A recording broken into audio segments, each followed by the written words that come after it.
إن تنصروا الله ينصركم ويثبت أقدامكم. Tafsir Surat Al-Muddathir. أعوذ بالله من الشيطان الرجيم. بسم الله الرحمن الرحيم. Ayat pertama.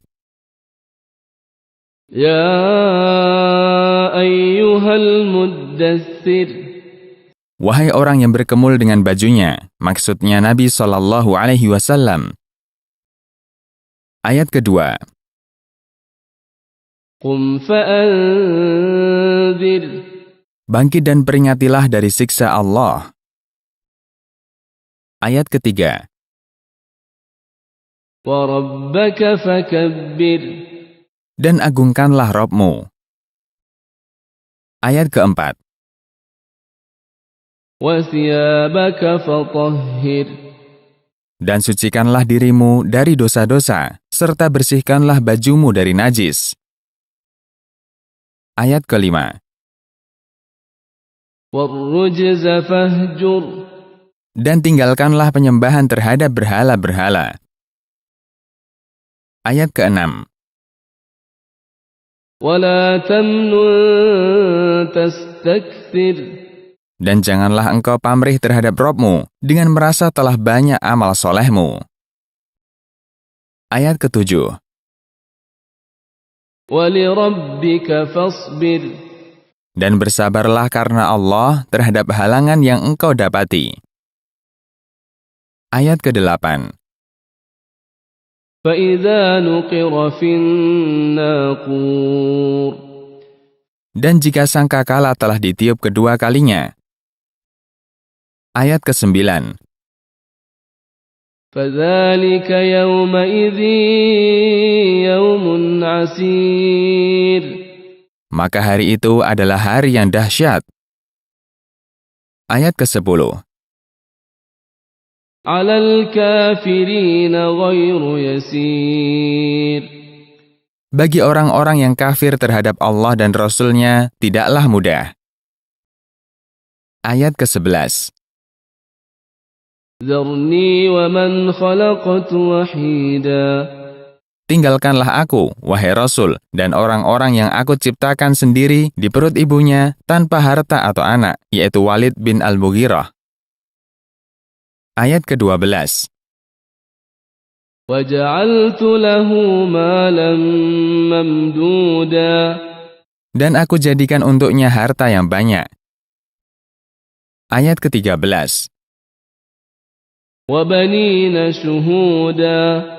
Dan aku jadikan untuknya anak-anak yang ada bersamanya. Mereka menghadiri pesta-pesta bersamanya, dan mereka tidak perlu bepergian karena banyaknya hartanya. Ayat ke-14. وَمَهَّدتُّ لَهُ تَمْهِيدًا. Dan aku lapangkan baginya urusan kehidupan, rezeki, dan anak dengan seluas-luasnya. Ayat ke-15. ثُمَّ يَطْمَعُ أَنْ أَزِيدَ. Kemudian, dia dengan kekufurannya terhadapku, ingin agar aku menambahkan baginya setelah semua apa yang telah aku berikan kepadanya. Ayat ke-16. كَلَّا إِنَّهُ كَانَ لِآيَاتِنَا عَنِيدًا. Urusannya bukan seperti yang dibayangkan. Sesungguhnya ia adalah orang yang menentang ayat-ayat kami yang diturunkan kepada Rasul kami, dan ia mendustakannya. Ayat ke-17. سَأُرْهِقُهُ صَعُودًا. Aku akan bebani dia dengan kesusahan dari siksa yang tidak mampu ia tahan. Ayat ke-18. إِنَّهُ فَكَّرَ وَقَدَّرَ.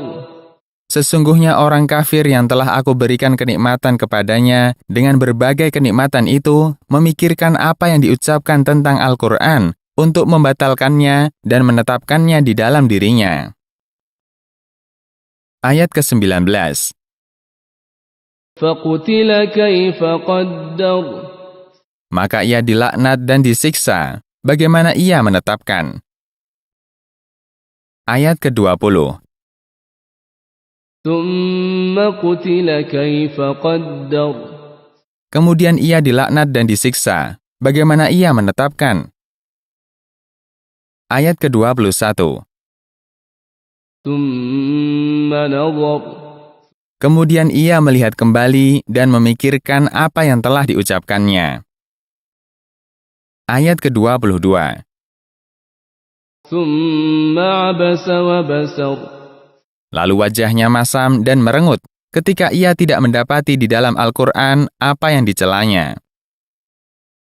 Ayat ke-23. ثم أدبر واستكبر Kemudian ia berpaling dari keimanan dan congkak, tidak mau mengikuti Nabi Shallallahu Alaihi Wasallam. Ayat ke-24. فقال إن هذا إلا سحر يؤثر Dan ia berkata, yang dibawa oleh Muhammad ini bukanlah firman Allah, akan tetapi ia adalah sihir yang didapatkannya dari orang lain. Ayat ke-25. إن هذا إلا قول البشر Itu bukanlah firman Allah, akan tetapi itu adalah ucapan manusia. Ayat ke-26. سأصليه سقر Kelak, aku akan memasukkan orang kafir ini ke dalam salah satu tingkatan neraka, yaitu neraka Sakor, agar ia merasakan panasnya. Ayat ke-27. وما أدراك ما سقر Tahukah kamu, wahai Muhammad, apa neraka Sakor itu? Ayat ke-28. لا تبقي ولا تذر Neraka Sakor itu tidak menyisakan sesuatu pun yang disiksa di dalamnya, melainkan neraka itu menghancurkannya dan tidak membiarkannya. Kemudian orang itu kembali lagi seperti semula, lalu kembali dihancurkan. Demikian berulang-ulang. Ayat ke-29. لواحة للبشر Neraka Sakor itu sangat membakar dan mengubah kulit. Ayat ke-30. عليها 19 Di atasnya ada 19 malaikat. Mereka adalah para penjaganya. Ayat ke-31. وما جعلنا أصحاب النار إلا ملائكة وما جعلنا عدتهم إلا فتنة للذين كفروا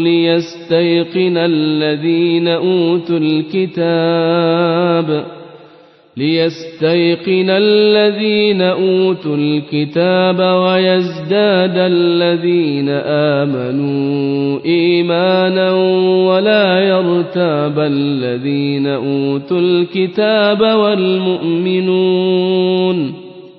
وليقول الذين في قلوبهم مرض والكافرون ماذا أراد الله بهذا مثلا كذلك يضل الله من يشاء ويهدي من يشاء وما يعلم جنود ربك إلا هو وما هي إلا ذكرى للبشر.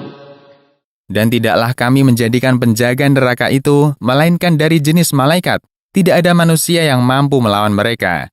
Abu Jahal telah berdusta tatkala berkata bahwa dia dan kaumnya mampu untuk mengalahkan malaikat, lalu mereka keluar dari neraka. Dan tidaklah kami jadikan bilangan mereka, melainkan sebagai ujian bagi orang-orang yang kafir terhadap Allah, agar mereka mengatakan apa yang mereka katakan, lalu siksaan mereka dilipat gandakan. Agar orang-orang Yahudi yang diberi kitab Taurat dan orang-orang Nasrani yang diberi Injil menjadi yakin saat Al-Quran diturunkan dengan membenarkan apa yang ada di dalam dua kitab mereka, agar orang-orang yang beriman semakin bertambah keimanannya apabila ahlul kitab sepakat dengan mereka. Dan orang-orang Yahudi, Nasrani, dan orang-orang yang beriman tidak ragu-ragu. Dan agar orang-orang masih ragu-ragu dalam keimanannya, beserta orang-orang kafir berkata, apa yang dikehendaki Allah dengan bilangan yang aneh ini? Kesesatan orang yang mengingkari bilangan ini dan petunjuk bagi orang yang membenarkan bilangan ini adalah permisalan bahwa Allah menyesatkan orang yang Dia kehendaki untuk disesatkan, dan Allah memberi petunjuk orang yang Dia kehendaki untuk mendapat petunjuk. Dan tidak ada yang mengetahui tentara Rabb-Mu karena jumlahnya yang banyak selain Allah Subhanahu wa Ta'ala. Dan agar hal itu diketahui oleh Abu Jahal yang berkata, apakah Muhammad tidak punya penolong kecuali hanya 19? Sebagai bentuk merendahkan dan mendustakan. Dan tidaklah neraka itu melainkan peringatan bagi manusia. Dengannya manusia mengetahui keagungan Allah Subhanahu wa Ta'ala. Ayat ke-32. Kalla wal qamar. Perkaranya bukan seperti yang dikira oleh sebagian orang-orang musyrik, bahwa cukup sahabat-sahabat mereka sebagai para penjaga neraka jahanam saja, sehingga mereka bisa membatalkan siksa neraka dari mereka. Allah bersumpah dengan bulan. Ayat ke-33. Wal-laili idh adbar. Dan Allah bersumpah dengan malam ketika berlalu. Ayat ke-34. Was-subhi idza asfar. Dan Allah bersumpah dengan waktu subuh saat mulai bersinar. Ayat ke-35. Innaha la ihdal kubar. Sesungguhnya neraka adalah salah satu bencana yang amat besar. Ayat ke-36. Nadhiran lil bashar. Sebagai ancaman dan untuk menakut-nakuti manusia. Ayat ke-37. Liman syaa'a minkum an yataqaddama aw yata'akhkhar. Bagi orang-orang di antara kalian, wahai manusia, yang berkehendak untuk maju dengan iman kepada Allah dan dengan amal soleh, atau untuk mundur dengan kekufuran dan kemaksiatan. Ayat ke-38. Kullu nafsin bima kasabat rahinah. Setiap jiwa bertanggung jawab atas segala perbuatan yang dilakukannya. Bisa jadi amal perbuatan itu menjerumuskannya, dan bisa jadi amal perbuatan itu menyelamatkannya dari kehancuran. Ayat ke-39. Illa ashabal yamin. Kecuali orang-orang yang beriman, mereka tidak disiksa karena dosa-dosa mereka, akan tetapi mereka telah dimaafkan karena mereka mempunyai amal soleh. Ayat ke-40. Fi jannati yatasaalun. Mereka pada hari kiamat berada dalam surga. Sebagian dari mereka bertanya kepada sebagian yang lain.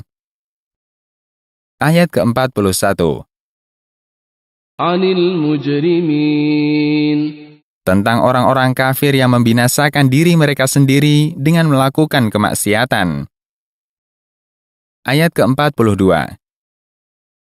Ma salakakum fi saqar. Mereka bertanya kepada orang kafir, apa yang menjerumuskan kalian ke dalam neraka? Ayat ke-43.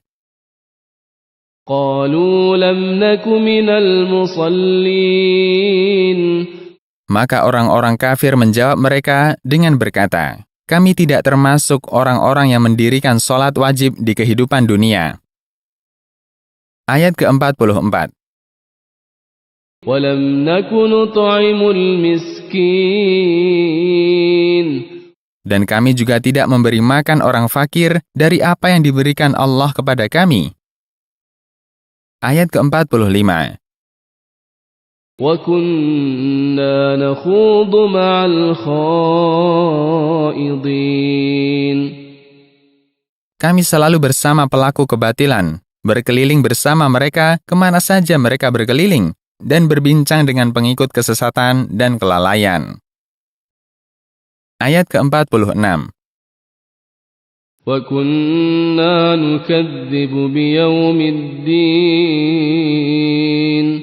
Dan kami mendustakan hari pembalasan. Ayat ke-47. حَتَّى أَتَانَا الْيَقِينُ. Dan kami senantiasa dalam pendustaan terhadap hari pembalasan hingga kematian merenggut kami, maka terhalanglah antara kami dan taubat. Ayat ke-48. فَمَا تَنْفَعُهُمْ شَفَاعَةُ الشَّافِعِينَ. Maka pada hari kiamat tidak bermanfaat syafaat bagi mereka dari pemberi syafaat, baik kalangan malaikat, para nabi, dan orang-orang soleh. Karena di antara syarat diterimanya syafaat adalah keridhaan Allah terhadap orang yang diberi syafaat. Ayat ke-49. فَمَا لَهُمْ عَنِ التَّذْكِرَةِ مُعْرِضِينَ. Apa yang menjadi penyebab orang-orang musyrik itu berpaling dari Al-Quran? Ayat ke-50. كَأَنَّهُمْ حُمُرٌ مُسْتَنْفِرَةٌ. Seolah-olah mereka saat berpaling dan lari dari Al-Quran itu bagaikan keledai liar yang sangat kuat merontanya. Ayat ke-51. فَرَّتْ مِنْ قَسْوَرَةٍ. Yang lari dari singa karena ketakutan terhadapnya. Ayat ke-52. بَلْ يُرِيدُ كُلُّ امْرِئٍ مِّنْهُمْ أَنْ يُؤْتَى صُحُفًا مُنَشَّرَةً. Bahkan masing-masing dari orang-orang musyrik itu ingin di atas kepala mereka ada kitab yang terbuka yang mengabarkan bahwa Muhammad adalah utusan dari Allah. Hal itu bukan dikarenakan sedikitnya bukti dan hujjah, akan tetapi dikarenakan keras kepala dan kesombongan mereka. Ayat ke-53. كَلَّا بَلْ لَا يَخَافُونَ الْآخِرَةَ. Perkaranya bukan demikian. Akan tetapi penyebab mereka tetap bergelimang dalam kesesatan mereka adalah mereka tidak beriman kepada siksa akhirat, maka mereka tetap pada kekufuran mereka. Ayat ke-54. كَلَّا إِنَّهُ تَذْكِرَةٌ. Ketahuilah bahwa Al-Quran ini adalah nasihat dan peringatan. Ayat ke-55. فَمَنْ شَاءَ ذَكَرَهُ. Maka barang siapa ingin membaca Al-Quran dan mendapatkan nasihatnya, maka ia membacanya dan mengambil nasihat dengannya. Ayat ke-56. وَمَا يَذْكُرُونَ إِلَّا أَنْ يَشَاءَ اللَّهُ هُوَ أَهْلُ التَّقْوَى وَأَهْلُ الْمَغْفِرَةِ. Dan tidaklah mendapat pelajaran dari Al-Quran kecuali orang-orang yang dikehendaki Allah untuk mendapatkan pelajaran darinya. Allah Subhanahu wa Ta'ala adalah zat yang patut untuk kita bertakwa kepadanya dengan menaati berbagai perintahnya dan menjauhi segala larangannya. Dan dia adalah zat yang berhak mengampuni dosa hamba-hambanya jika mereka bertobat kepadanya.